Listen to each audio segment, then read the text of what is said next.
Good morning,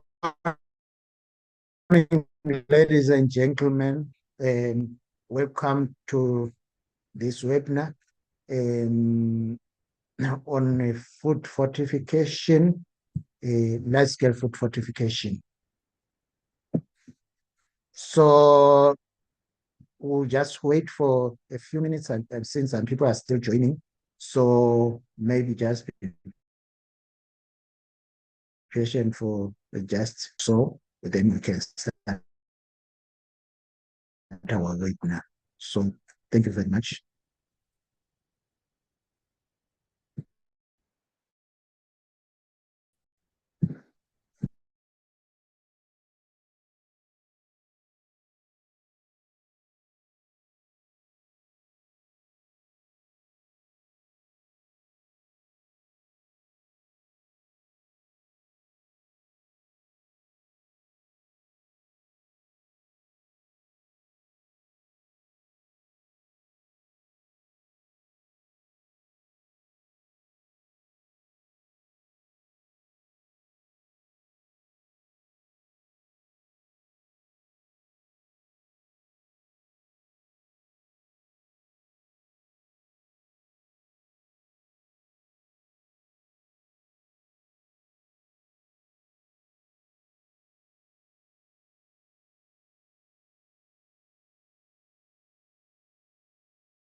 Morning once more.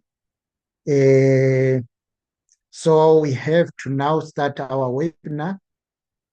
My name is Tasiana Nyazayo. I'm a nutrition manager uh, in the Ministry of Health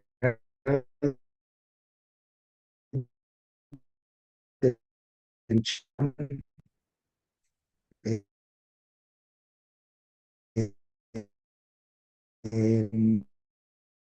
in the country of more than 12 years experience in the nutrition. We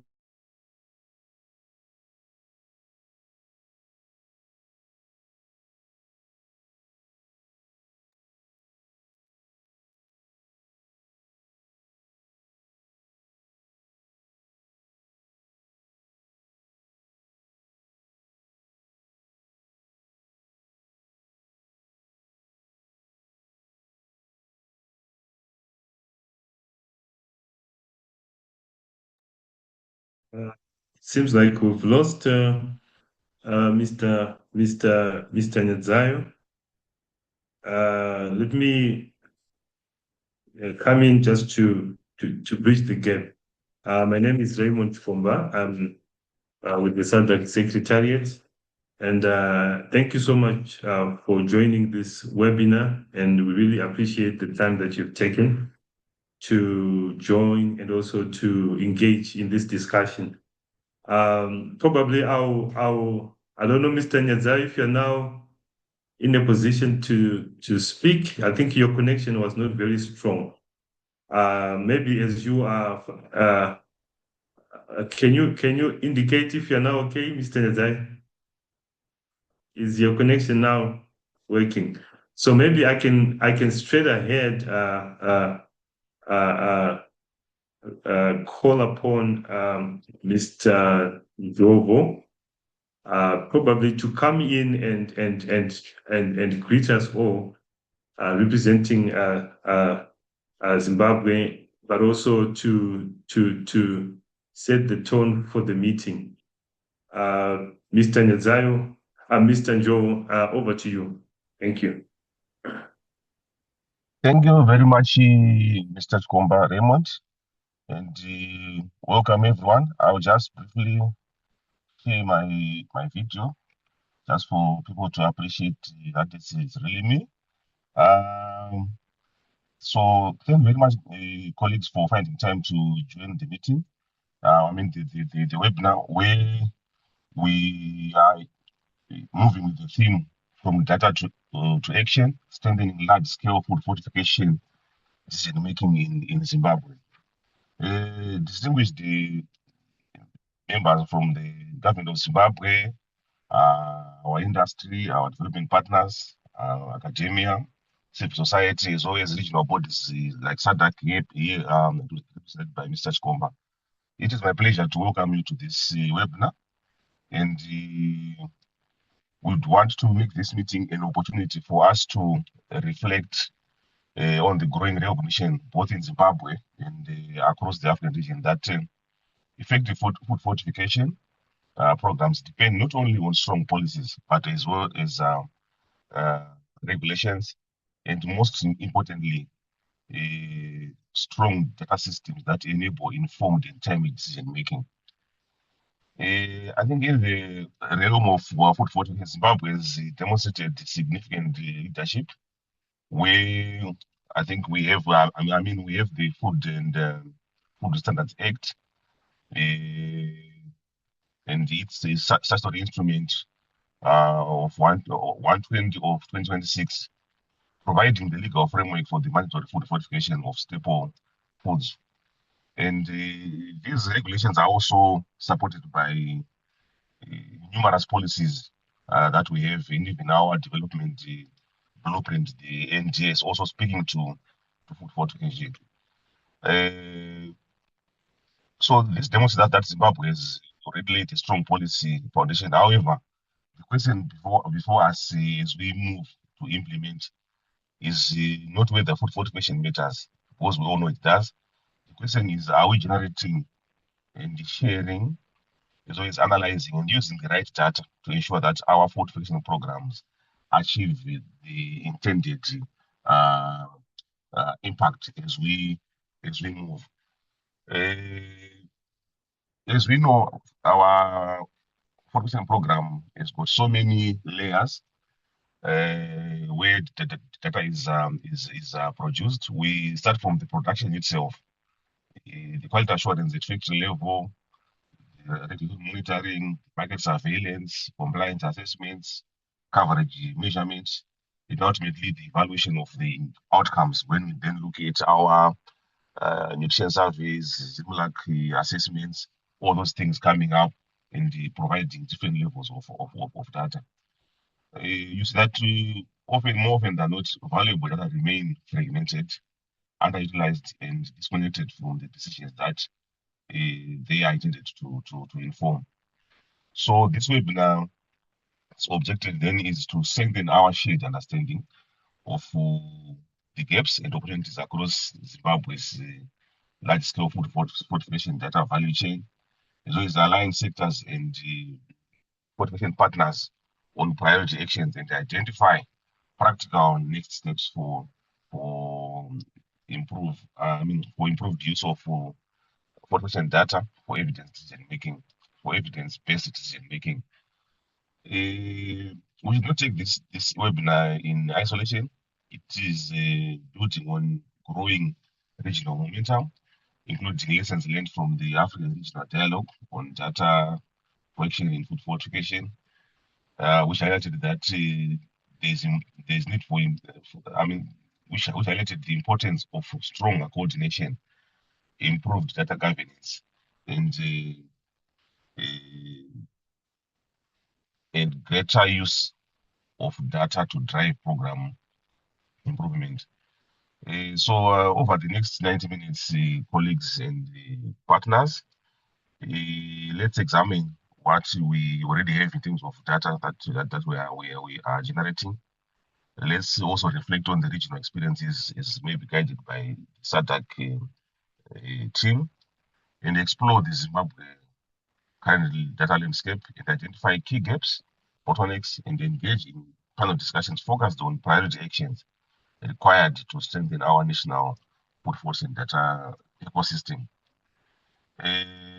Our success should not only end by having this webinar, but it should also measure our collective ability to transform the insights that we get from this webinar into concrete actions that strengthen program performance, improve compliance, increase coverage of fortified foods, and contribute to better nutrition outcomes for all Zimbabweans.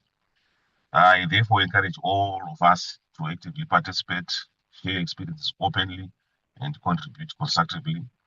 The diversity of our expertise in this webinar represents one of our main strengths or our great asset. And together we have an opportunity to strengthen not only Zimbabwe's food fortification program, but also the way we use data to drive public health impact. So with these few remarks, I would like to encourage again open discussion and find ways of improving our food fortification program, particularly looking at our data ecosystem. I think on the slide there is just crystallize the objectives that we want to have, but I've already given them broadly as I was giving the remarks. Thank you very much. Over to you, Mr. Moderator. Thank you, Mr. Joe, and thank you for highlighting the political will and also the leadership, which is very evident in terms of the policies that have been put in place, and also how Zimbabwe has already ensured that there's mandatory fortification of almost all the key food vehicles. And also it's also testament, I think, to the multi-sector way in which stakeholders are managing to come together, maybe not necessarily within the framework of fortification, but generally within the food and nutrition sectors. I know our moderator could be having some challenges, but he should be joining again soon. But I wanted maybe the slide before this one. There was some guidance maybe that we would want to highlight in terms of our colleagues who have joined. Maybe the slide before this one, the first slide, the one with the instructions. So let's just take a minute to go through these ones, but it's just for colleagues who have joined to write their names and their affiliation, and also to indicate which organizations you are coming from. Yes. So kindly proceed to the first slide. I will take you through the presentation, which is really giving a background to why this is important, why we are meeting in Zimbabwe today, and also highlighting why data now, and also why data for fortification. So before we go into the first slide, I just want to give a brief background of where we are coming from. So I'm coming here representing SADC Secretariat, and SADC Secretariat together with EXA Health Community. This is an East African health community in Tanzania. We have come together to coordinate all the key partners who are supporting fortification in the East and Southern African region. And a regional coordination mechanism was established 3 years ago. And this coordination mechanism is really bringing together all the partners. Most of them could even be represented here on the call, but partners who are focusing on supporting countries to ensure that their fortification programs are successful. So for the past 3 years, we have really been endeavoring to structure the coordination mechanism in such a way that it is fit for purpose, but also helping countries. So we've managed to convene, I think, 2 or 3 times at a regional level where we brought most of the countries from East and Southern Africa to discuss what are those key things that we need to be looking at. And besides the issue of coordination, of course, I think one of the key issues that came out from some of these consultations was that we are lacking data for fortification. And this data is important because for any decisions to be made, we really have to be grounded in data, in understanding the nutrition situation in our countries, also knowing where are the most vulnerable people whom we need to be engaging. We need to understand the industry. How is the industry working, and how can we work with the industry? Because this work around fortification is really, to a greater extent, led by industry in terms of doing the actual work. So we also saw that gap, that we don't really have a strong mechanism of engaging with the industry in most of the countries. And as such, data from the industry is not always easy to get. So the issue of data for fortification is one key area that was now made as a pillar within the roadmap that was agreed upon by countries for the RCM, for food fortification and universal salt iodization. So I thought I would just say this for the background as to why data and why are we focusing on it now. Next slide. So when we look at data, it helps us know whether we are meeting the nutrient standards for the fortified food, and it also enables transparency and accountability, but also it informs the decisions for public and private sectors. And also we see that action is needed to ensure that the right data reaches the right users at the right time. And also for our policies to really be robust, they have to be driven by data. And if you can see the diagram there, it's just showing the various types of data that we believe is key and should be known, especially at the national level, at the decision-making level. And I think for the context of Zimbabwe, at the National Fortification Alliance level, this is program design, data to do with the implementation, where we are looking at issues to do with premix, the quality assurance, the supply, chain issues.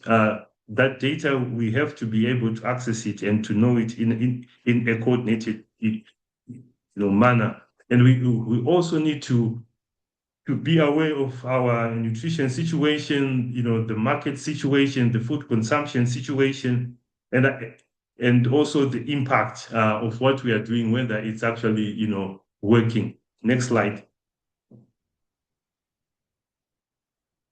So fortification only works when every actor, the government, the industry, the labs, the partners, and the consumers play their part. But what truly connects them is the data.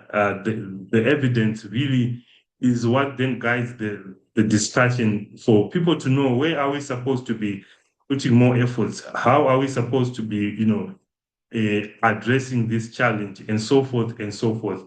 And I know, for example, in Zimbabwe, we do a number of surveys, national surveys, and I think these are also very quick wins. I think this is a platform that is already there in Zimbabwe, where we have a mechanism of collecting data on an annual basis, but also we do have a very strong coordination which brings most of the players together. Next slide.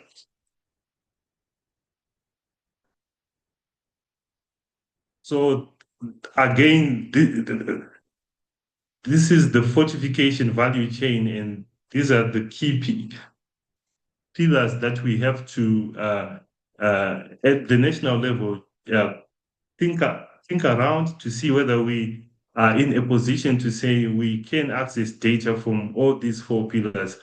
Of course, there is the issue to do with the population, the nutrition data, and I think we've highlighted that even using some of our national surveys, we are already well positioned, to know some of this information. And I think we have the implementation and industry operations type of data where we are talking about the millers, the premix that they are using and its quality, and also just the quality as to the amount of, micronutrients, whether they actually, reaching the quantities that we are recommending. And we also have to also look at the compliance issues. And I think this has always been the elephant in the room, where the government puts a policy and also standards and the key regulations for the industry to pursue, but we then have a challenge where we see that the industry will be fortifying, but it's not always easy then for the governments to actually then check to see whether this is actually happening.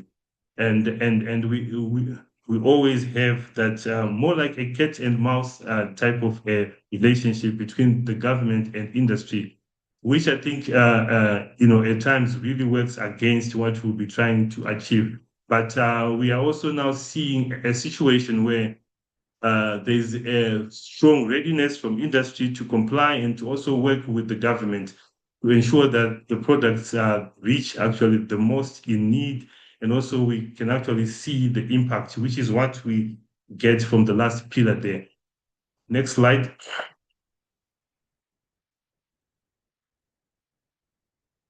So these are some of the key takeaways for why fortification data matters. So strong data value chains create credible and scalable fortification programs. Data ensures each fortified product meets the standards and reaches the people, and also it allows for trust, to prevail. So the integration across partners prevents data silos and strengthens the accountability, the shared systems, and connects millers, the regulators, the labs, creating a transparency from policy to plate.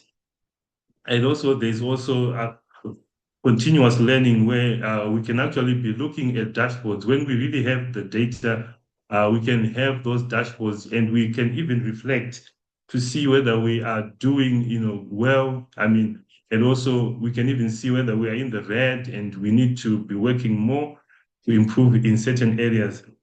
And I think this builds then the public confidence and allows for more investments to actually be placed there by the government, because it becomes very clear that we have a problem and we are working together to to solve it. And I think this message, which comes at the last bullet, is very key, because ultimately data transforms fortification from a health intervention into an engine for human development, better nutrition, healthier populations, stronger workforces, and resilient economies. Next slide.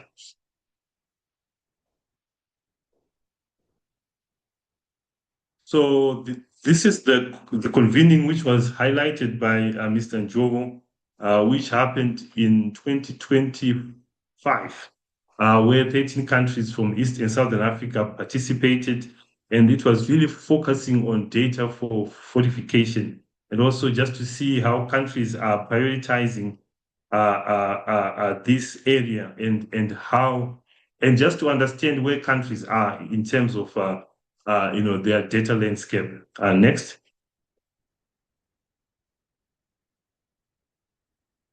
So at that platform, that meeting, we managed to also get an opportunity to see some of the data tools and resources that are out there. And I think it's also something that Zimbabwe can also be looking at to see what platforms is the country using. You can go to the next slide.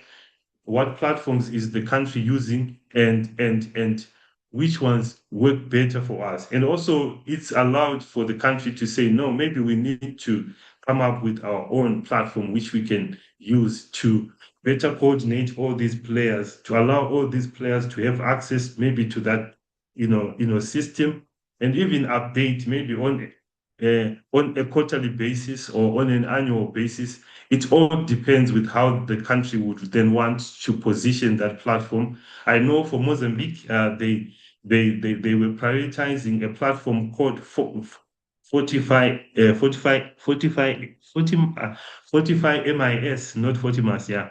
So Fortify MIS is a platform which was being prioritized in Mozambique. Of course, it has its challenges, but I think they are finding ways of seeing how they can better adapt, yeah, to what works for them. But this is like a long list of all the key platforms that are available. And as the other CM at regional level, we have partnered with GFDX, the one on the right there with the bigger box. And GFDX it's a platform which also brings together all these key pieces of data, and they do engage with countries directly. I'm sure for some of you also engaged with GFDX at some point. They usually engage through the focal points, the fortification focal points, to access some of the data, but it's not always easy. And the kind of visualizations that then come really help for the regional level to see which countries are complying, which countries are aligned to the regional standards, and so forth. Next slide. So in terms of the approaches to get the data, I think we have these various approaches that we are using, and there are the surveys, which are very useful. And I know for Zimbabwe there is the ZimLac, which is also a very robust survey, which is now also collecting the nutrition indicators as well. And I think we do also have, the mix. They happen in some countries as well, and also the nutrition surveys. Next slide. So I think for those who can, you can scan this QR code to get the list of all the tools that I have just highlighted, and you can also get the links.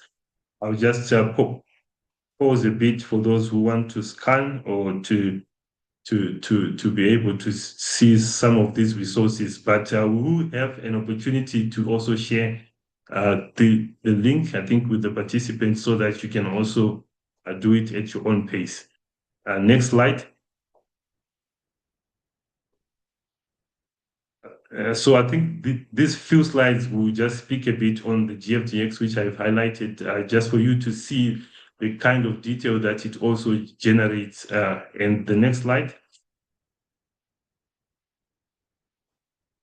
So for example, yeah, it's not. I know it's not very clear. It's a bit small, but I think at the regional level, I think you can go to the next slide, which is showing the SADC region. So I think for example, for this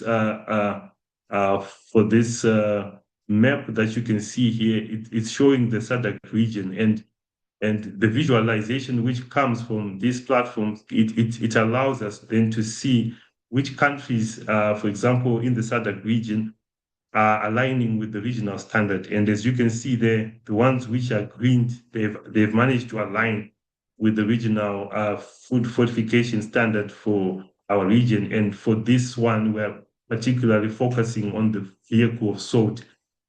So it really then helps us to decide to say, no, maybe we need to put more efforts in Zambia, or something like that. And I think it can also then also be contextualized even to the national level, also to kind of bring out these types of visualizations. Next slide. I think it's the same type of a scenario where you can actually get a mapping of a particular component that you want to understand more about the whole program. Next slide.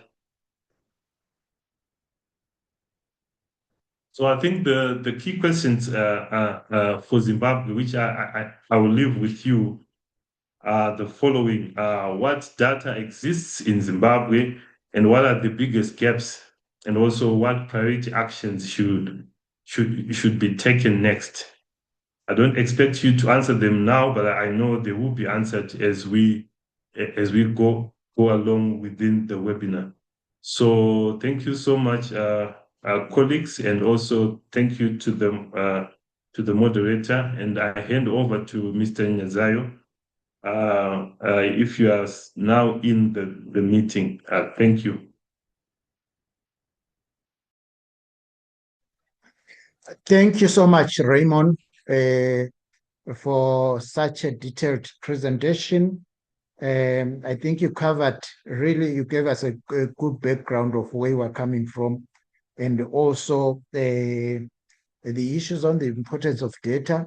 And also, I think you well covered those key pillars that are very essential for us, that would actually guide us, and all the resources that are available at our disposal that we can also use.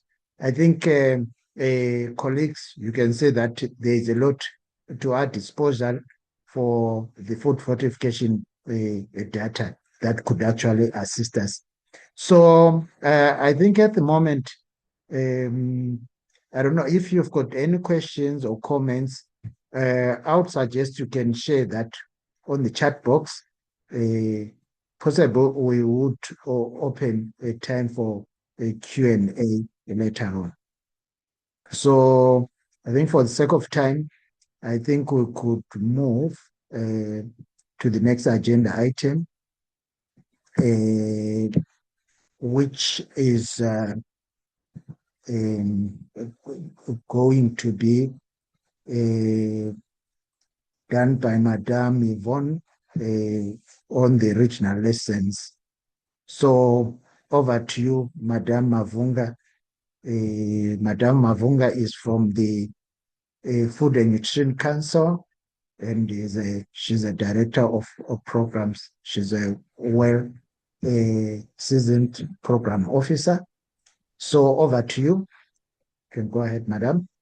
Thank you, Mr. Nyazayo. Good morning, colleagues. I'm going to share on the key messages and takeaway from the Africa Regional Dialogue on data for action in food fortification. Next slide. So this meeting actually took place in Addis from the 28th to the 30th of October. And the objectives were to identify opportunities and solutions to strengthen the capacity of countries to collect and access and use large-scale fortification data. It was also a platform to facilitate the sharing of practical experiences and lessons learned in large-scale food fortification data collection, access, and use across Africa. The other aim was to strengthen regional and national coordination to support harmonization and accountability of large-scale food fortification data collection, access, and use. So before the meeting took place, there was some pre-workshop work where they consulted us. It was myself from Food and Nutrition Council, Mr. Andrea Njo from Ministry of Health, and we also had a colleague from Ministry of Industry and Trade. So we provided data and it was collated to produce, next slide, what we're able to showcase.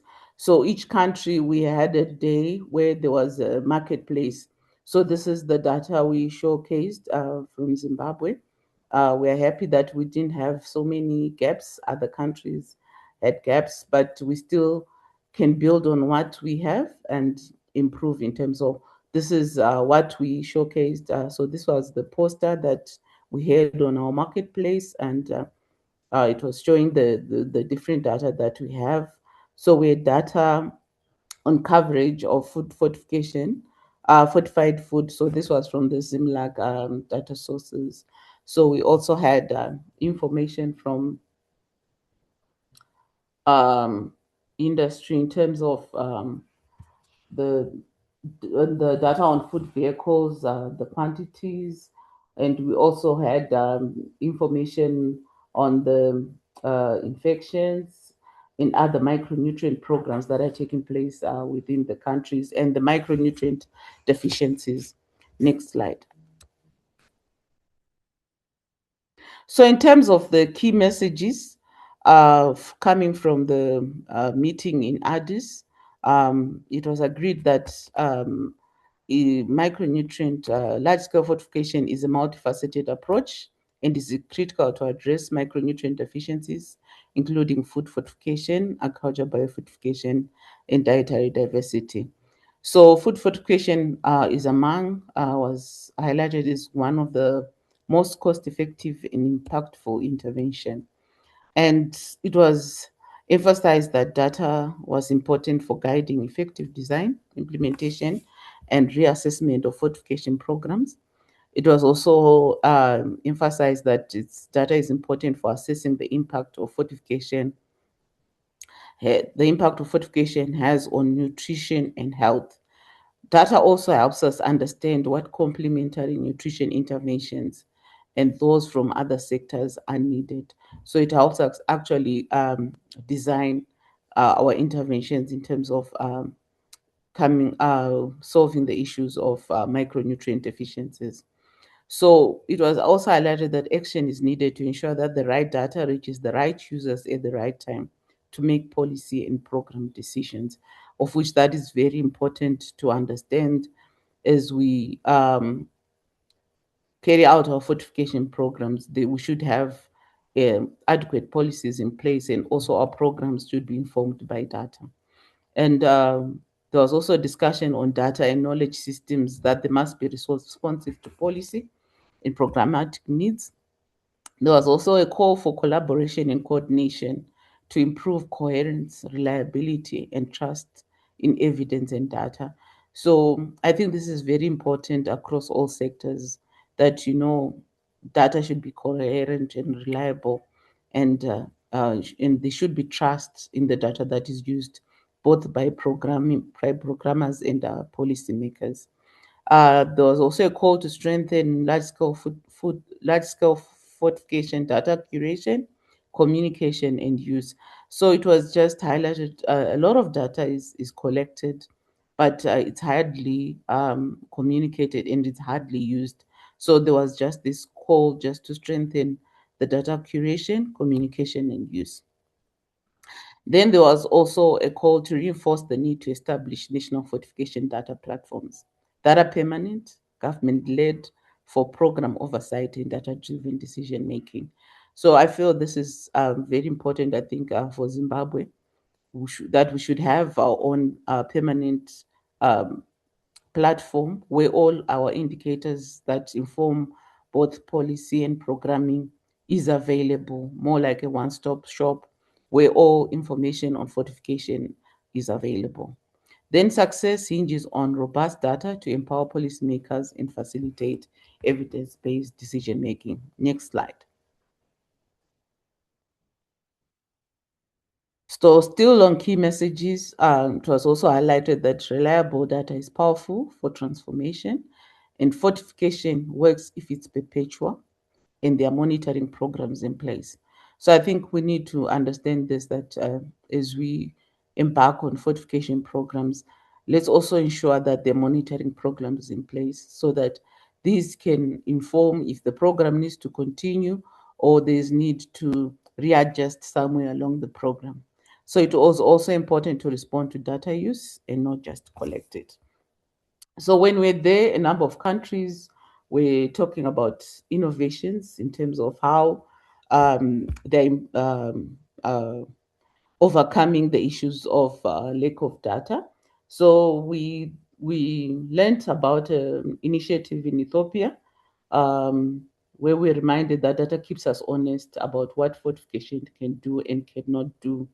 And there was an example of there was a limited reach of wheat flour in Ethiopia, which was one of the vehicles they needed to use. But there was a growing concern of neural birth defects in Ethiopia. So they decided to fortify salt. They used folic acid. So we heard a story about from Beza about how data influenced human lives. So data on the burden of neural birth defects to help prioritize interventions to mitigate birth defects in Ethiopia. So that was one of the success stories that was shared by Ethiopia. Then also Uganda came in. The Central Public Health Laboratories of Uganda shared on their experience on leveraging on the infectious disease and other surveillance systems for large-scale fortification data. So for Uganda, what they actually did, they used samples for the Uganda population-based HIV impact assessment. That's the UFIA survey. I think for us, we had a Zimfia survey. So they took samples, they used samples from that assessment, which provided data on the country's HIV epidemic response. So they assayed the samples for micronutrient deficiencies to inform large-scale fortification in Uganda. So I know micronutrient surveys could be very expensive, but I felt from this example that was shared from Uganda, they rode on to another assessment which was already collecting samples from the survey. And from the discussion, I think they were saying their positivity rate was about 5%. So disregarding the 5% already in the sample that were found to be HIV positive, and using then those samples to assay for the micronutrient deficiencies. I think that was one of the innovations that was shared, and some of the issues that we can riding on other assessments that are already taking place. There was also Ethiopia, they also shared on their real-time digital compliance and dashboard for large-scale fortification. So they already have a dashboard and they shared on that. So it was some of the learning opportunities in Addis. We also learned of the John Hopkins Bloomberg School of Public Health. They shared on unlocking insights on analyzing core coverage of food fortification and other nutrition interventions. Next slide.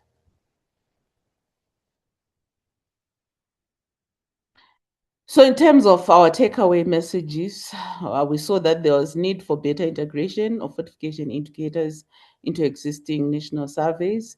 We also thought that we need to increase the use of global dashboards, such as the Global Fortification Dashboard. That was Global Fortification Data Exchange. I think Raymond spoke about it earlier on. I also felt it's one tool that we can also leverage from as a country.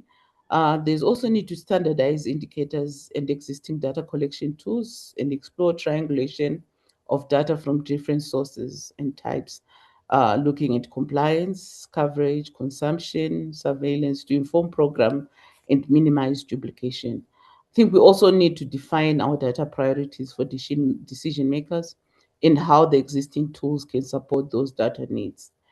We feel also as a country we need to explore modeling approaches or tools that utilize or interlink secondary data to inform decision making. Thank you so much. My presentation ends here. Over to you, Ms. Nyazaya.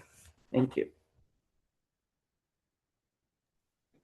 Thank you so much, Madam Mavunga, for such insightful presentation where you gave us on lessons that were learned or lessons that were learned from the region. I think it's a success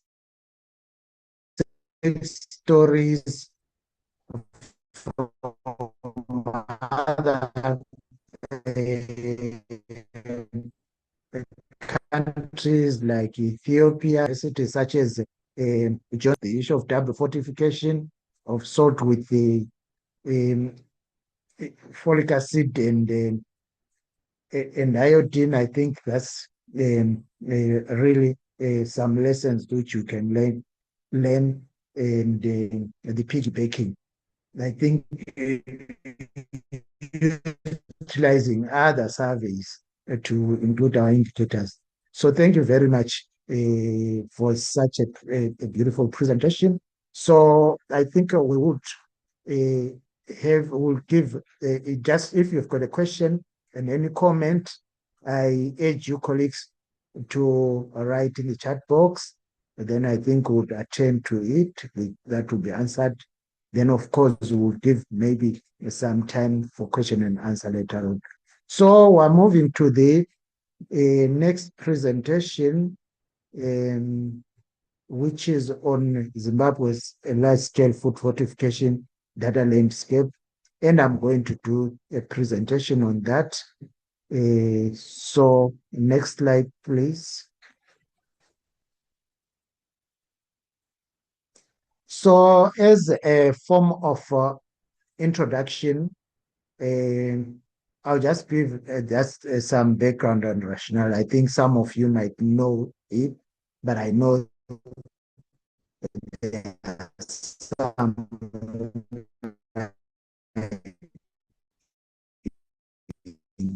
interested on why are we doing food fortification. As some of you already a public health challenge in Zimbabwe, and globally, it is recognized that large-scale food fortification is cost-effective strategy to prevent vitamin A and mineral deficiencies. So Zimbabwe introduced the mandatory food fortification through SI 120 of 26 and universal salt iodization in 2000. So as we already said by the previous speakers, effective large-scale food fortification require high-quality data. That is for planning, monitoring, and decision-making. Zimbabwe, of course, like already highlighted through the poster that was shared by Madam Mavunga, we did assess the landscape food fortification data. And following that regional dialogue, and we identified some strengths and gaps and priority actions to strengthen. Next slide.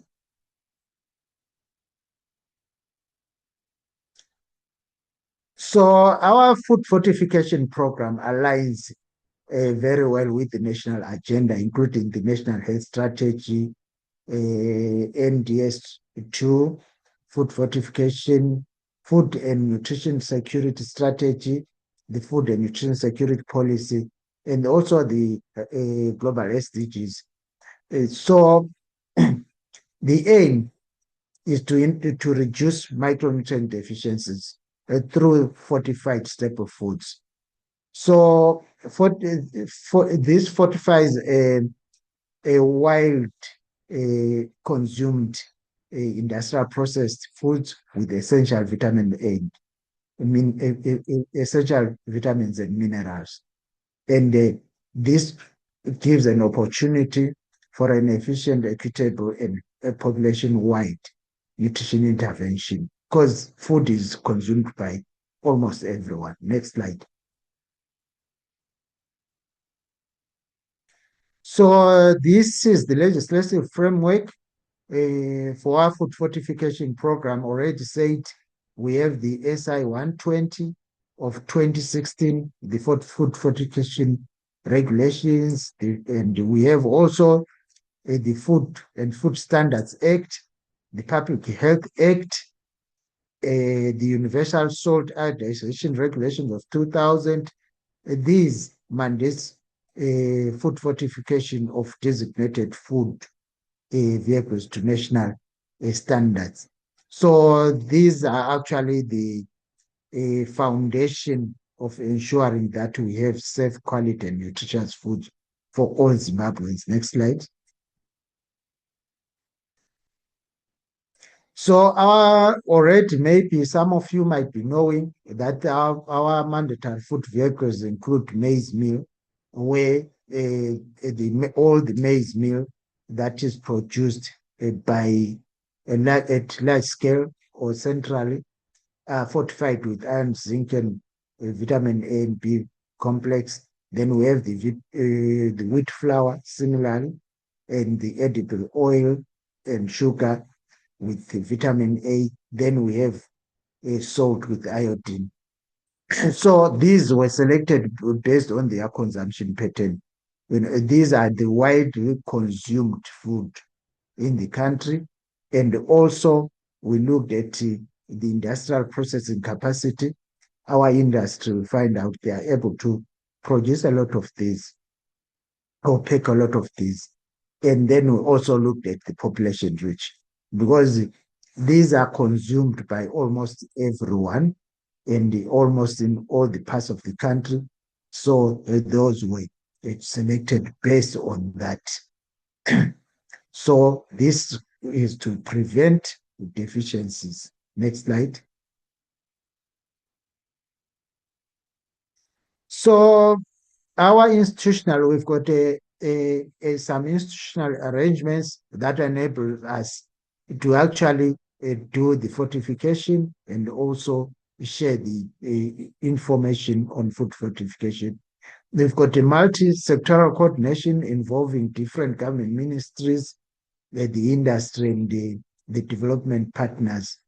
We then, within the Ministry of Health, we have the coordination structure for the food fortification, which include the National Nutrition Unit, the Environmental Health Directorate, the Ministry of Industry, the Government Analyst Laboratory. So you find each of those departments and units plays a key role. For example, the National Nutrition Unit on policy, program coordination and nutrition surveillance, then environmental health, regulation, inspection, market surveillance, and sample collection. Then we have government analyst laboratory for testing of samples and compliance verification. Then we have other ministries that are important, like Ministry of Industry and Commerce, which gives us the industry oversight and compliance. Then we have the Food and Nutrition Council for national coordination, surveys, and evidence generation. Then we have a structure that is that involves various other the departments and also stakeholders, which is the Food Fortification Coordination Platform, which is responsible for stakeholder coordination and also data sharing. Next slide.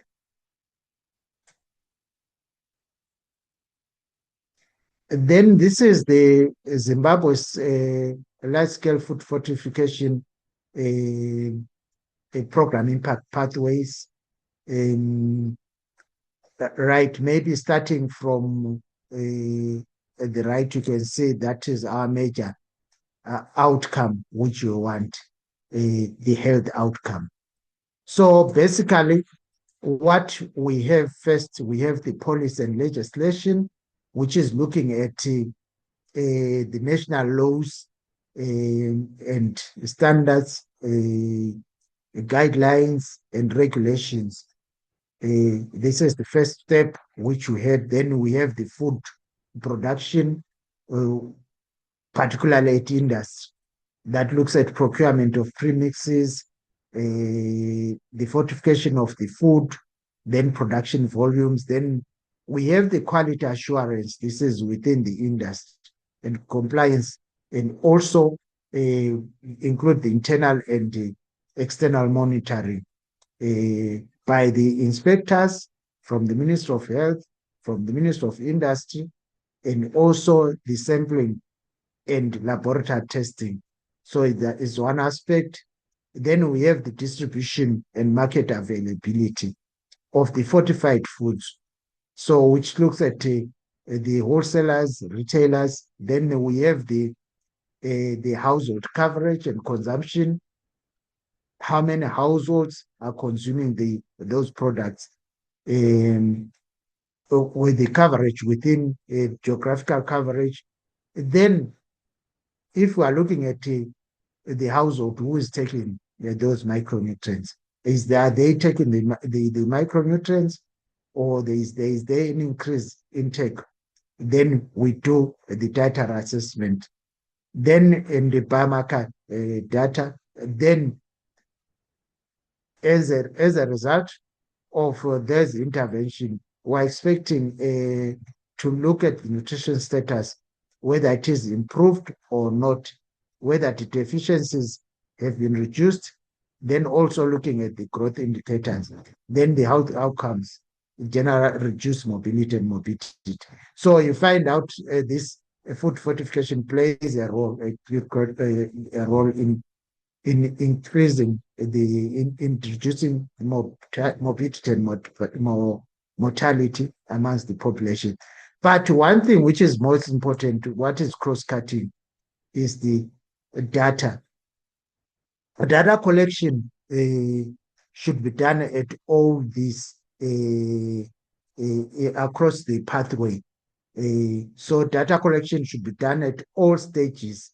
At all stages, there is a compilation of data. The data should be it should be managed at all stages. Then also, if you collect data, there is need for it to be shared with other stakeholders. Because keeping the data to yourself sometimes it's not really helpful. Then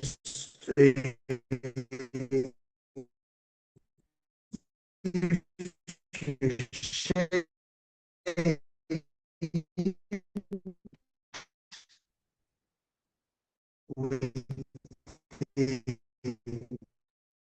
So I think you are breaking a bit.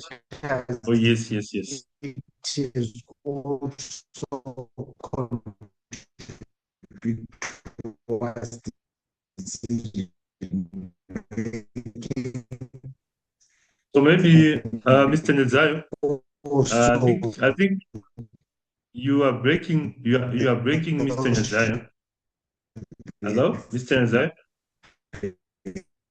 You are breaking a bit. I don't know if Mr. Jobo, you can reach in. Yes. Hello, Mr. Nezayo. Do you hear me?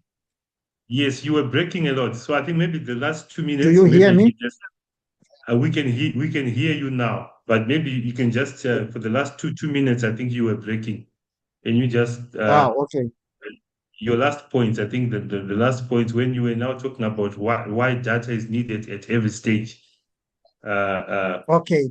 I think. All right. Yes, You were saying if you with the data, we say data should be collected at all stage, and also it's important that there is data management and integration at all stages.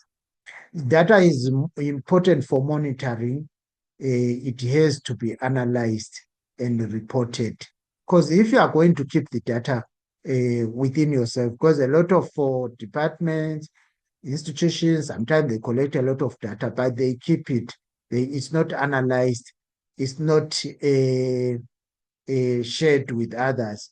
So in most cases, it remains as data, and it does not contribute towards changing the programming. So it's more important that that data which is collected at all these stages is actually used for evidence-based decision making. So in the end, you find out when you collect data, you share it, then there will be a feedback for quality, for continuous program improvement. Next slide.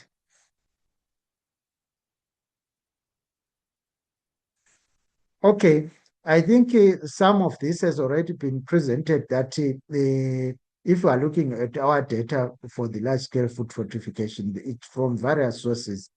And there is, so looking at all those stages, we have looked at policy and regulation. There is the data that is collected at policy and regulation from Ministry of Industry, from Ministry of Health, from all data on policies is very important and is also supposed to be collected. Then there is a population and consumption data, which is collected through various surveys, the ZIMLAC, ZIMSTAT. Then, of course, there is the food balance sheets. They give us important data. Then we have compliance and regulatory data, which is collected by the Environmental Health Directorate, the Government Analyst Laboratory, the industry data system, routine inspection and market surveillance, and also the reports. Then there is the nutrition and health data, which is collected through so you find out this is a high-level outcome data through possibly the ZDHS, the DHIS2, and also the national surveys like micronutrient survey. Then we have data from the industry, from the food manufacturers and millers, production volumes, premix procurement and utilization, quality assurance. Then we also have the data for research and development partners, from research and developmental partners, which include the UN agencies as well as the academic institutions. So you find out data is almost everywhere, but is it integrated? Because if the data is integrated, it will be effectively used for planning, implementation, and monitoring. So then it improves the situation. Next slide.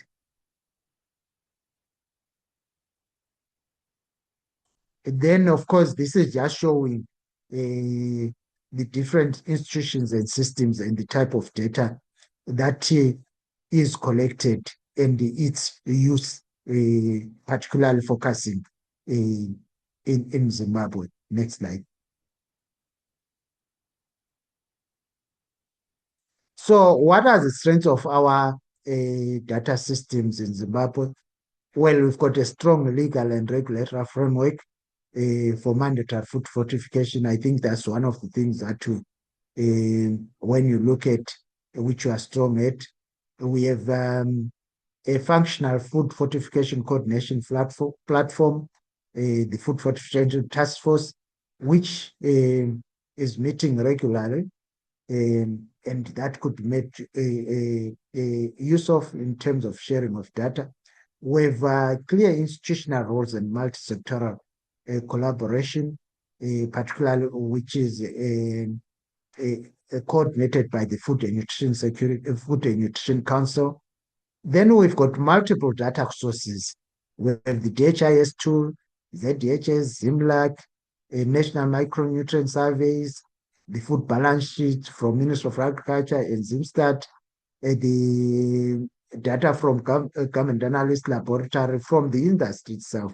So those are the data sources which we can make use of. Then we have an established inspection.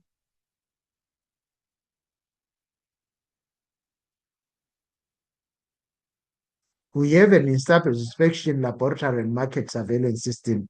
Then there's regular coordination, like already said, stakeholder coordination for information sharing. So then availability of national nutrition and food security data to support program monitoring and planning. So these strengths provide a solid foundation for strengthening data system and advancing the effective large-scale food fortification program implementation in Zimbabwe. Next slide.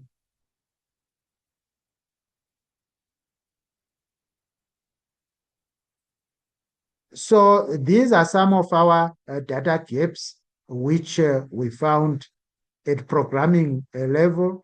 The data is not integrated. There is limited routine compilation, incomplete national reporting across the food vehicles, limited digital reporting. Also, we have laboratory gaps, and which include limited analytical capacity,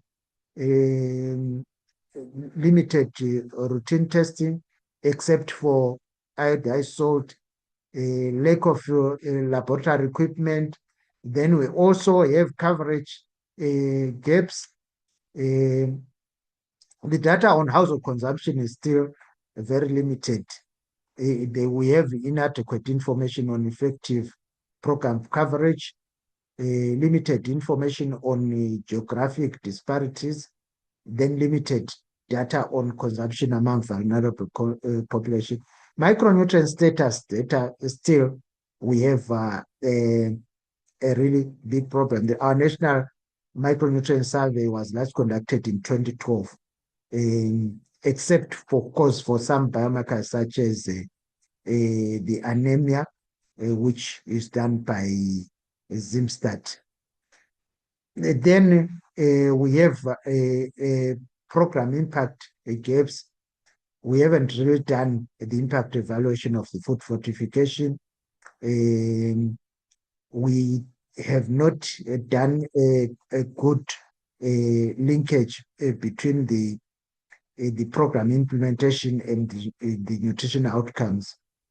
Then also the assessment of health impacts attributable to large-scale food fortification is not there. So this makes us to be weak in decision-making and to be limited in ability to monitor progress. So there are also challenges ensuring compliance and enforcement when we are looking at all this. And also this resulting in efficient use of resources and reduce impact on nutrition and health outcomes. So this also makes us to have slower progress in a healthier country. Next slide. Next. So these are some of the bottlenecks which we have as a country. We have bottlenecks at institutional level, including the fragmented data ownership and silos. We find out environmental health would be having its data and keeping it to itself. GAL having its data, Zimstat, and industry. So there is no really sharing of data. Then there is weak interoperability of the systems. Sometimes the digital systems are there, but they do not interoperate. Then there is a limited routine sharing of data. Of course, we've got multiple reporting platforms, but not talking to each other. We've got also technical bottlenecks like a limited electronic reporting system, inconsistent indicators, financial bottlenecks, inadequate domestic financing, which is leading to dependence on external partners for the surveys, then limited funding for laboratory strengthening, and insufficient reports for market surveillance and inspections. Then we've got also human resources bottlenecks, including limited specialized laboratory personnel, and also a capacity to analyze. Then we also have regulatory bottlenecks, incomplete and inconsistent compliance information. Next slide.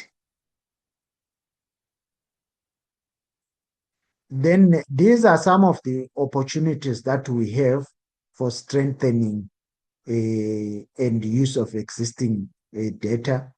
We need to establish an integrated information system, also to strengthen the food fortification coordination platform so that we do routine data sharing and review, to harmonize our indicators and digitalize inspection, laboratory, and industry reporting system. Integrate our food fortification indicator into different surveys, then also strengthen the laboratory coordination and harmonize testing methodologies, enhance data analysis, visualization and dashboard reporting, build institutional capacity in data management, analysis, and use. We also want to promote routine operational research and address evidence gap. Then develop data governance and information sharing protocols to improve collaboration. Next slide. Thank you very much for your attention. Thank you, Mr. Nzayo. Thank you so much for that very comprehensive presentation where you really highlighted the pathways, the impact pathways. And I thought that was a very important slide, which really shows the step-by-step points where interventions can be put in place to improve the collection of data in some of those sectors. And I think you also highlighted some of the key challenges. And I believe that slide, especially on the key challenges, and the one which is bringing out all the key sectors and what the kind of data which they have, I believe that is a very important place to start, really, in terms of all stakeholders looking at those things and seeing how can we harmonize. I think the key words that are coming out from your presentation, how can we harmonize?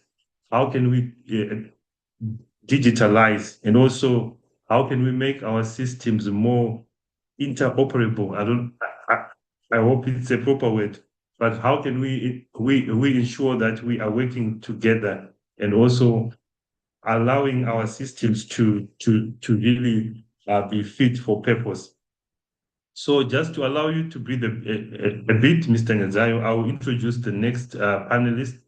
The next moderator who will be leading the panel, and she will proceed to then invite the panelists to come into the room. So I want to invite Dora Panagides. Dora is consulting with the Micronutrient Forum, and she has over 30 years of experience in the field of nutrition. She has, for a few years, worked in Zimbabwe way back. And I think for some of you, you might even know her. And within the food fortification space, Dora has 10 years of experience. So it's over to you, Dora, to lead this panel. Thank you. Thank you very much, Raymond, for that introduction. And yeah, it's an absolute pleasure to be here today. I'm really happy to be moderating this panel on priority actions to strengthen food fortification data. I think that you've heard a lot about the importance of data. You've heard about the gaps, the challenges, and opportunities. And I'm very pleased today to have our panelists spanning across the government, industry, and development partners. So with this, I would like to invite our panelists for today to, if you can, to turn on your cameras so the participants can, be able to see you.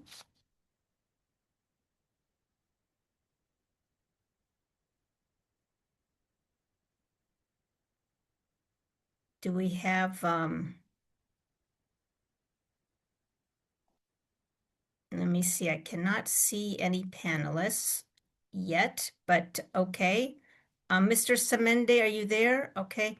Mr. Yes, Chikondi. Okay. my, Okay, there. Okay, Mrs. Tawadzera. Miss Mukundoka. I don't see her here. Okay, let me say, so first of all, let me introduce our panelists. What is going to happen is I will ask each panelist a question, and you will have approximately 2 to 3 minutes to respond. We don't have a lot of time, so I'd request, please, if you could keep your responses brief. For the participants, if you have any questions, please go ahead and type them in the chat, and we'll try to be able to ask the panelists the questions after we ask these other questions. And we can also then turn on our cameras, and you can also directly ask each person a question. So let me start by introducing Mr. Samende. Mr. Samende is the Principal Medical Laboratory Technologist at the Ministry of Health and Child Care, Government Analyst Laboratory. He's involved with the analysis of samples. So let me start off by asking you, Mr. Samende, one priority area that was raised at the Addis conference, that we heard about earlier around fortification data, is the need to strengthen lab capacity in micronutrient testing and analysis for biomarkers and foods. So my question to you is, do you agree that this is needed? And if so, how can we make this a reality? I think that we often talk about the need for all of this data, the need to do this and the need to do that. So is it necessary, and how do we go from talking about it to actioning it? So over to you, Mr. Samende. thank you very much, Dora. Yes, it's very necessary to need the capacitation of the lab. And in order for us to do that, the lab need a number of issues, we address a number of issues. This includes equipment, like eye checks, HPLCs, reagents, and consumables. Sometimes some of the equipment we get, they just buy the equipment without reagents. So we need the lab for whenever the equipment are being bought to also acquire some reagents. And also the labs also need to be involved in the laboratory information system, that is a data sharing system. Once we get samples analyzed, we need to share them as needed. And also would need a regular training of analysts, and also the lab also to be participating in the proficient testing for the identified nutrients, and also the lab also needs to be accredited. The lab is accredited, so we need some of the accreditation fees to be paid, which means in general we need the funding for the analysis of the micronutrients. Thank you. Okay, thank you, Mr. Samende. So what I'm hearing is capacity, equipment, and funding resources. So that's something to think about for how do we access those resources that you need to be able to work on strengthening lab capacity. So please remember to put your questions in the chat. Okay, Mr. Chikondiwa, I see you there. I don't know if you're able to turn on your camera, but we're very delighted to have you here today as a private sector representative with Blue Ribbon Foods.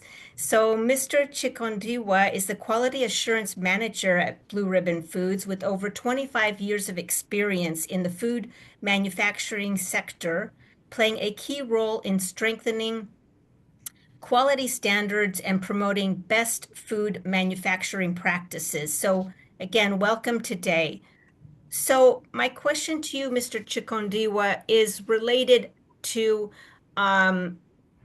access to data related to compliance around food fortification. I think you heard earlier, and it was something that Mr. Chikomba had talked about in his opening remarks around data, is that often we are not able to get data on compliance, and there's a I think he described it as cat and mouse sort of situation between government and industry. And I think that for all of us around in this virtual room today, everybody is wanting the same outcome. And in order to be able to uh, understand how our programs are progressing, we do need to have data on compliance as being one area of the data value chain. So with that, I'm just wondering from you, what is it how can we access data that you might have related to the foods that you are producing? And even if the compliance might be low, it can be related to a number of different factors. It can be quality of premix, it could be manufacturing practices, it could be other things. So, how do you think you can partner with fortification stakeholders to ensure that we have the data that we need to be able to work with you to strengthen what is needed either within your company or external factors? Over to you, Mr. Chikondiwa. Thank you, Madam Chair. From an industry perspective in Zimbabwe, we recognize that factory level fortification compliance data is the foundation of credible large scale food fortification programming. Without timely, transparent, both government and partners cannot track impact and industry cannot improve. To bridge this gap, industry can best partner with large-scale food fortification stakeholders through three pillars: data sharing, technical support, and joint accountability. Structured data sharing and transparency. Industry propose a single, simple, secure, and standardized data exchange system. What should be shared regularly is the premix usage versus product, in this case, flour and maize meal production volumes, internal quality control results for iron, vitamins, and zinc, and premix batch certificates, and equipment calibration records. How we can do that? We propose the following: a shared dashboard with all the players involved, the Ministry of Health, Child and Welfare, the Grain Millers Association of Zimbabwe, and others stakeholders. Thank you. Thank you. Oh, thank you very much. Thank you for your response. Okay, we'll definitely take this into consideration as fortification stakeholders make an action plan moving forward. So with that, I'd like to invite our next panelist, Mrs. Tawadzera. I hope you're there because I can't see you. Mrs. Tawadzera, are you there?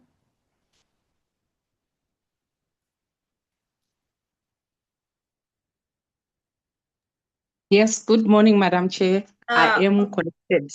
Okay, thank you. Thank you. I wasn't seeing you. Okay, so Mrs. Tawadzera is the program manager responsible for food safety at the Environmental Health Department of the Ministry of Health and Child Care. For the past 14 years, she has been part of the national team leading oversight of large-scale food fortification compliance, coordinating regulatory inspections and multi-sectoral partnerships to strengthen enforcement and reduce micronutrient deficiencies across Zimbabwe. So a warm welcome to you, Mrs. Tawadzera. So from your perspective, what do you think are the top 3 priorities pertaining to food fortification data in Zimbabwe, and how can you and partners action them? I think we've heard of a number of priorities, but what do you really think are the top 3 that stakeholders could try to focus on? Over to you.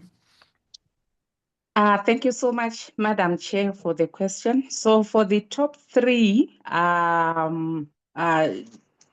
priorities pertaining to large-scale food fortification data in Zimbabwe, I reckon quite a number of challenges have been presented, but from what we currently have, we need to strengthen or come up with an integrated compliance data system. As has been mentioned, we have different agencies collecting fortification data, but it's mostly paper-based. So we need to ensure that the data being collected is actually accurate, timely, and comprehensive on compliance by the large-scale millers, the oil refiners, and sugar producers. And in terms of our actions on this, since we said most of the systems collecting data currently are paper-based, we need to deploy digital monitoring platforms that will capture the volumes of fortified foods that are being produced, premix usage, and fortification levels in real time. And we also need to collaborate with our industry associations to standardize the current data collection reporting templates. And we should work together with our development partners to build capacity for electronic data collection, the digitalization. Then the second priority should focus on data being generated by our laboratories and quality assurance data. They need to be in integration. So we noticed that our labs are having some challenges coming up with data due to some shortages or challenges with their equipment, reagents, and trained personnel. So this should be addressed as well.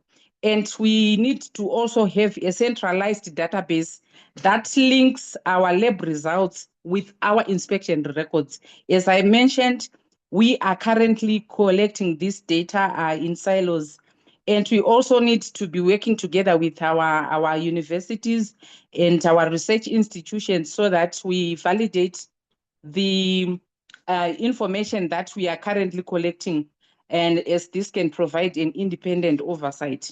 Then lastly, the last priority should focus on consumer awareness and impact data, whereby we need to strengthen the collection of the data on consumer awareness, acceptance, and health outcomes related to fortified foods.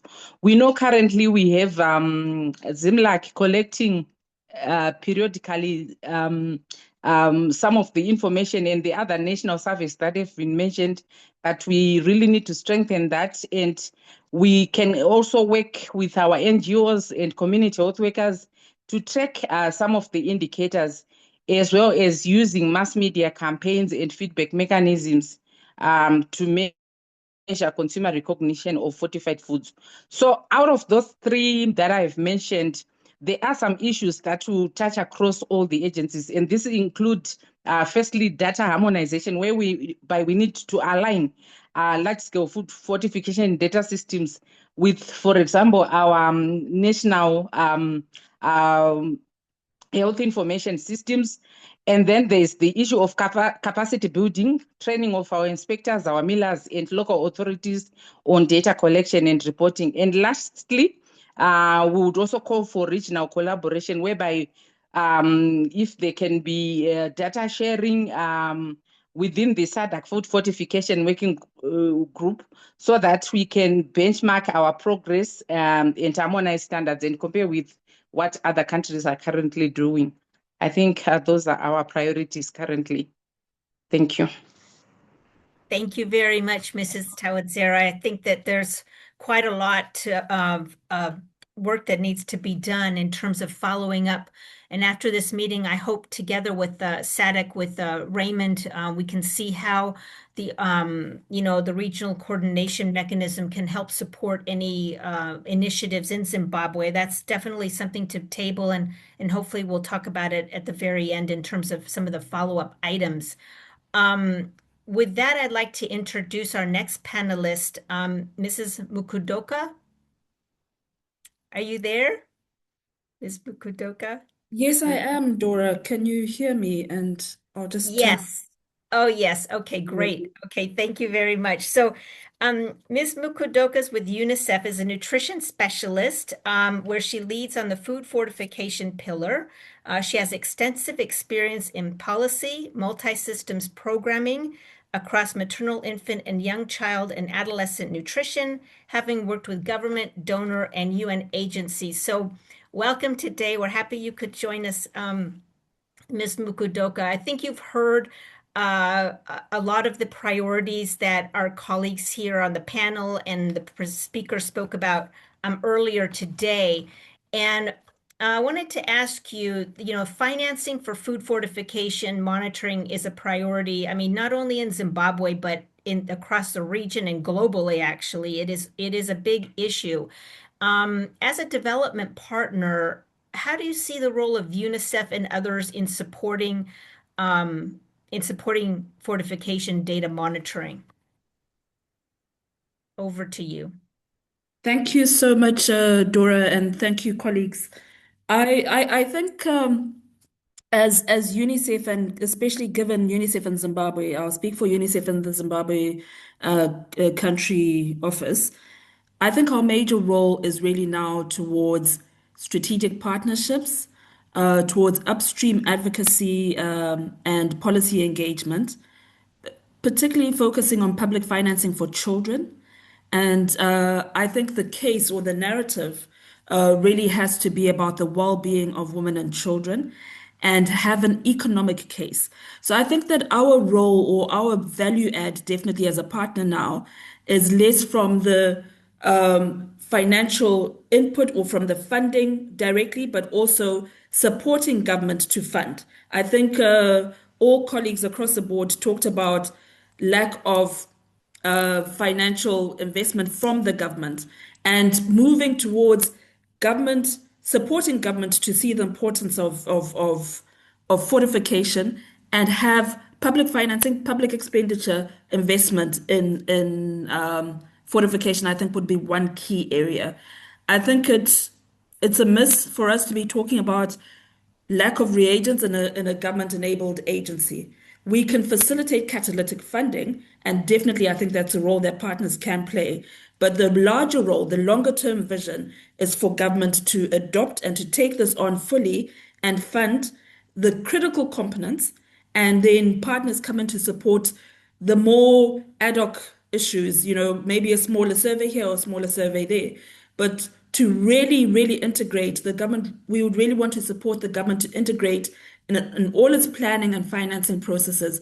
And that is, I feel, the role that UNICEF can really play amongst this, but also, of course, supporting with the data, supporting data collection where we can, supporting catalytic funding, basically. Thank you. Thank you so much, Ms. Mukudoka. Really appreciate your response to that. I think all of these, as I mentioned earlier, all of the priorities and discussions we'll hope to take forward and finalize an action plan to make, prioritize and action these issues. So our final panelist today is Mr. Edward Bawa. Are you there, Mr. Bawa with WFP?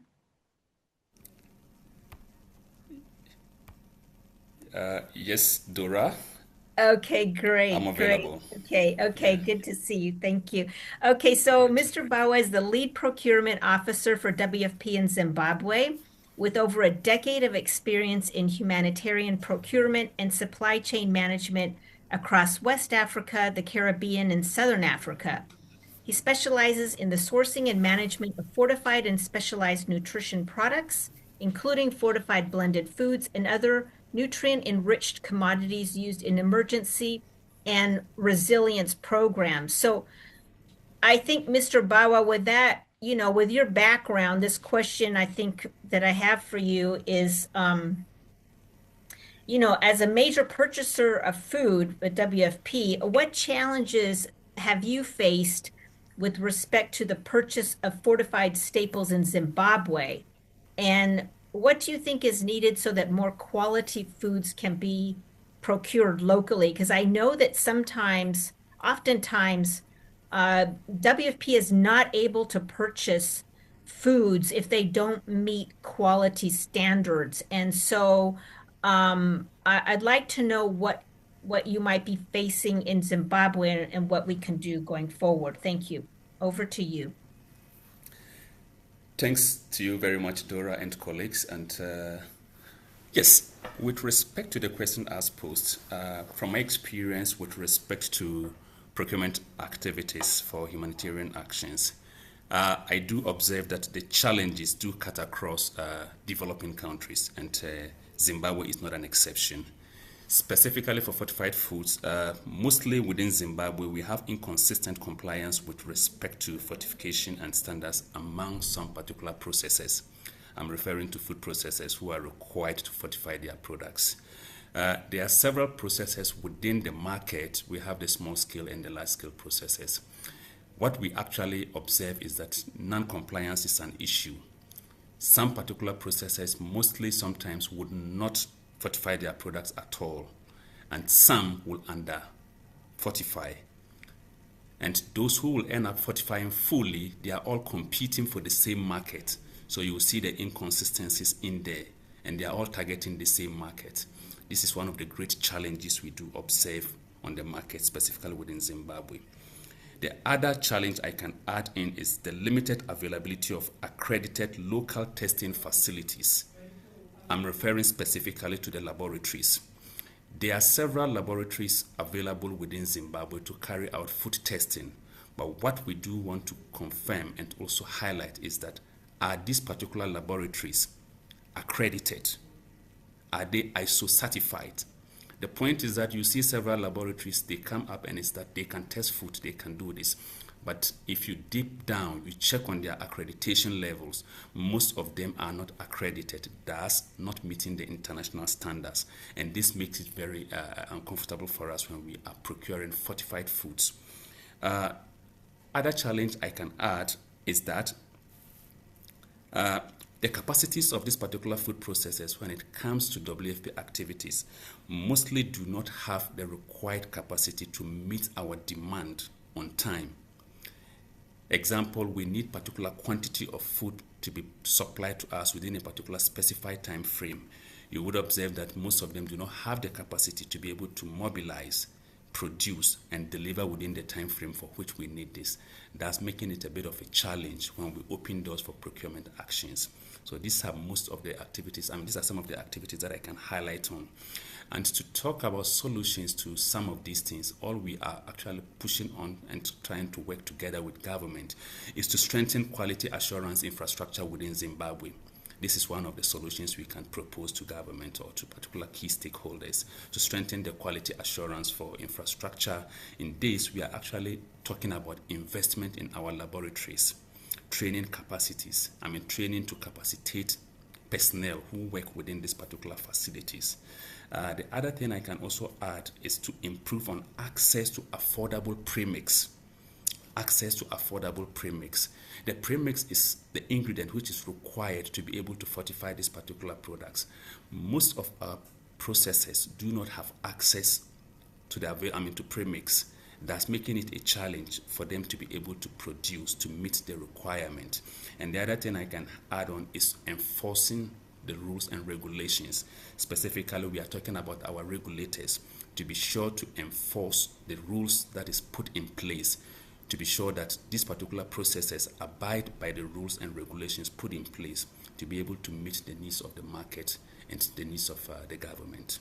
Thank you very much, and this is what I can provide for now. Thank you, Mr. Bawa, for that. Yes, I think that,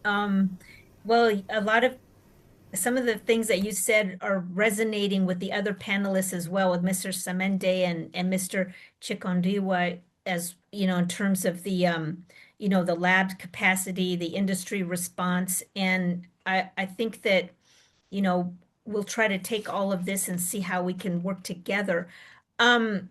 I'd like to, once again, I'd like to thank all of the panelists for joining today. I'd like the participants to join me in thanking the panelists. We don't have a lot of time, but I think, Mr. Niadzayo, if we're allowed, can we open the floor for a couple of questions? People can turn on their cameras and ask a couple of questions, if that's okay, Mr. Niadzayo. And that's okay, Dora. I think we can open the floor just for a few minutes because, of course, we are behind time. Yeah, then we can wrap it up. Okay. Oh, yeah, I think that the follow-up actions is going to be very important. So, yeah, we don't want to take time away from that and hope people can stay a couple of extra minutes.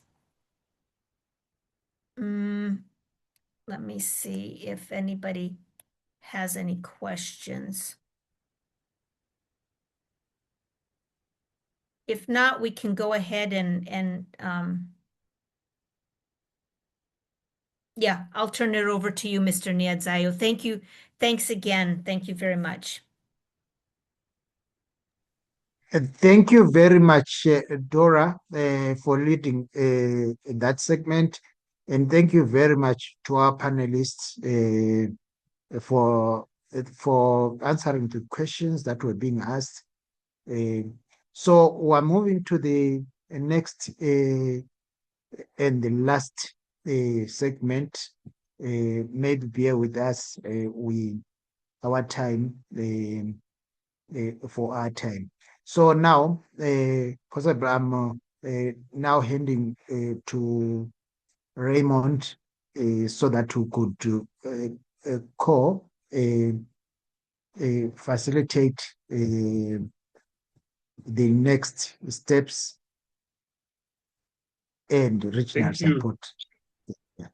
Thank you, Mr. Niadzayo. Thank you so much. Also to the panelists, thank you for that very rich engagement, and also for highlighting some of the challenges and the opportunities that are available, I think, for us to continue working together in Zimbabwe to ensure that we manage to achieve this harmony in terms of coordination of the data systems. So I think you said it well, Mr. Niadzayo. I'll just maybe highlight maybe about 3 points which I also got from this, and also give a reflection from the regional perspective. So it's quite unfortunate that we didn't open this to all other countries. I'm actually seeing that it would have been a very good opportunity for all. For other countries in the region to also join in. But I think it was good that it was dedicated to Zimbabwe, so that we are speaking amongst ourselves, so that there is that freedom to really, discuss.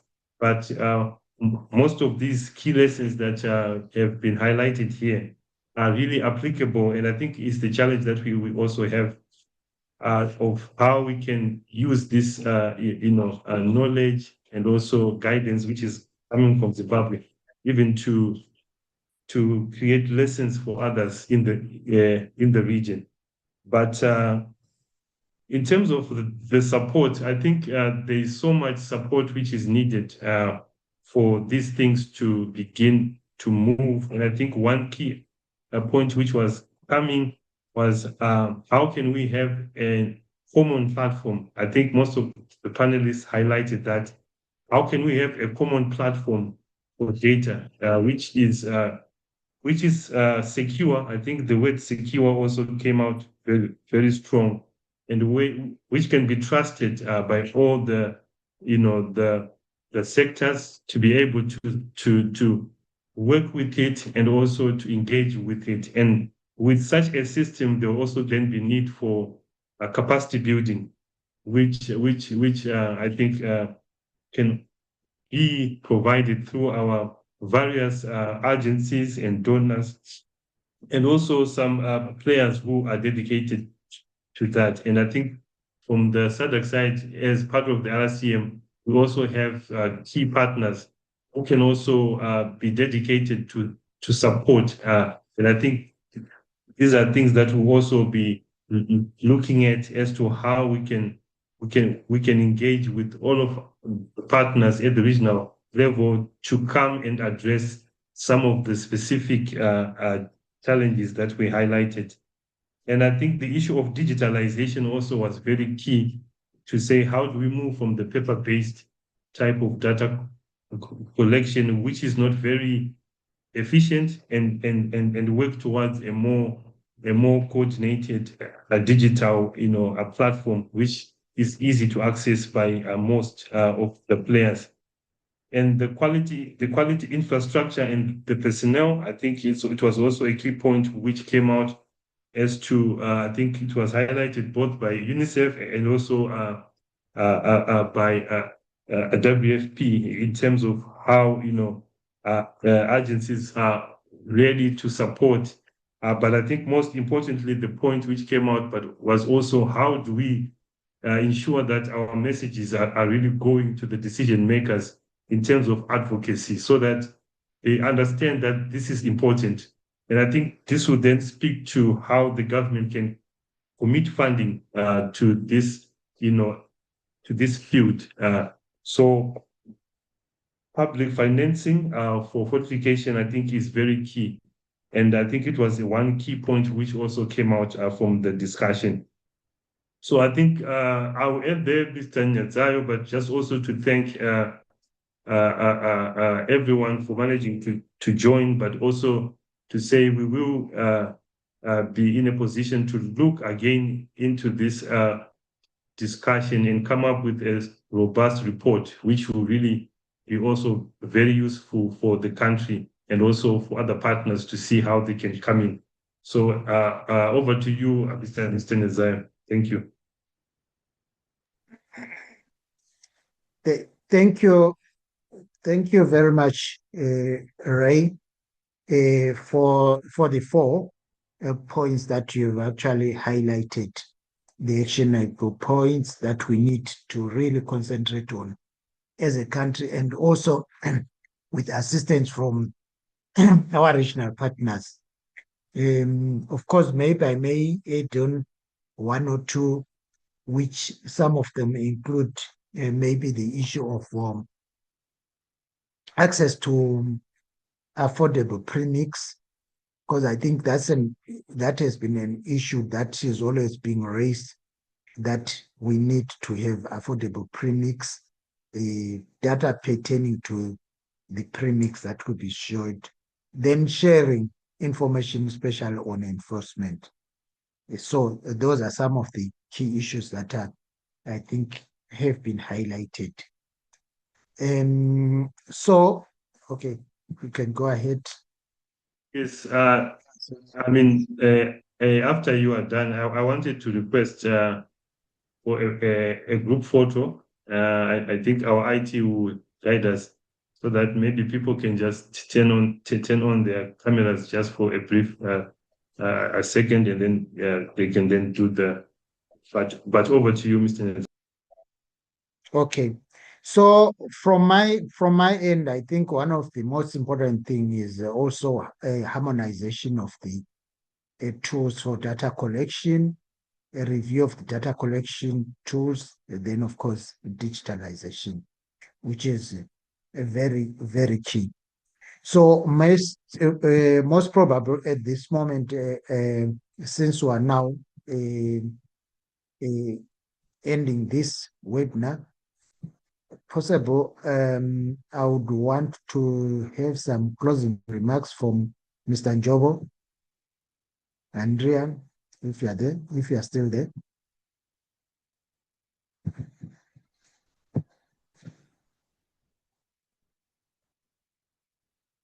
I seem not to see Mr. Njobo. Or possibly if Mr. Njobo is not around, Okay, let me just take this opportunity to just thank you all for taking your time to attend this webinar. We would want to thank Raymond and Dora for supporting us in ensuring this webinar materialize. We are wishing to have a similar webinars in the future. I think this is very, very important, and it is part of really the data sharing, because whilst we're having this webinar, I think there's a lot of information that we're learning from each other. And in future, we would anticipate even maybe having some speakers from the provincial or regional levels or even district level, so that maybe we can hear their views in terms of the food fortification. Of course, we would look forward to more stakeholders joining in. So this has been the first of its own kind in the country, and I think we need to give an applause to our SADC region for bringing it up to us and Dora. Thank you very much. So as per request from Mr. Chikoma from Raymond, we can open our cameras for a good photo. Thank you, Mr. Nyazayo. And over to you, Gamit. Just let us know if it's okay. All right. Yeah, I'm waiting to, if anyone more cameras could be on, that would be great. We will take a wonderful photo. Okay, so I'm going to take a photo. So everyone can smile, please. 3, 2. I think there are some who haven't opened. Just a minute. Yeah. just allow for others to. I still see. Camera. I Sorry. think there's Shangale. Okay, I will take one photo. We'll take one more after that. All right. Okay, smile, please. 3, 2, 1. And yeah, we got it. Thank you, everyone. Thank you. Thank you so much. Thank you so much. Thank you. And thank you, Mr. Nyazayo, for coordinating and moderating very well. A round of applause for you as well. Thank you so much. Okay, thank you. All right. Enjoy the rest of your day, colleagues. Bye. Yes. Thank you. Thank you.